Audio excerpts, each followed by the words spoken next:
మానవునికి బదులుగా దేవుడు పొందిన శిక్ష. గమనించాలి, చేసిన పాపమునకు ఫలితంగా మరణమును పొందవలసింది మానవుడు, శిక్షను పొందవలసింది మానవుడు, బాధను పొందవలసింది మానవుడు, నష్టమును పొందవలసింది మానవుడు, శాపమును పొందవలసింది మానవుడే. అయితే మానవునికి బదులుగా దేవుడు ఆ శిక్షను పొందాడు. మానవునికి బదులుగా దేవుడు ఆ బాధను పొందాడు. మానవునికి బదులుగా దేవుడు ఆ నష్టమును పొందాడు. మానవునికి బదులుగా దేవుడు ఆ శాపమును మోసాడండి.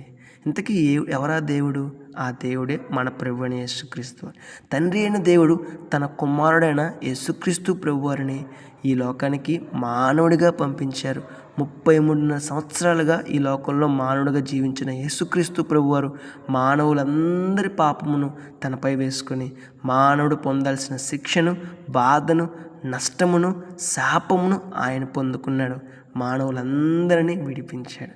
మానవులందరికీ శ్రేష్టమైన పరలోక రాజ్యాన్ని పొందుకునే భాగ్యం ఇచ్చారు. ఒకసారి ఆలోచన చేద్దాం. మానవుడికి ఇట్టి శ్రేష్టమైన భాగ్యము తండ్రి అయిన దేవుని ద్వారా, ప్రభు అయిన యేసుక్రీస్తు వారి ద్వారా, పరిశుద్ధాత్మ దేవుని ద్వారా దొరికిందని ఒకసారి ఆలోచన చేద్దాం. సత్యాన్ని గుర్తిద్దాం.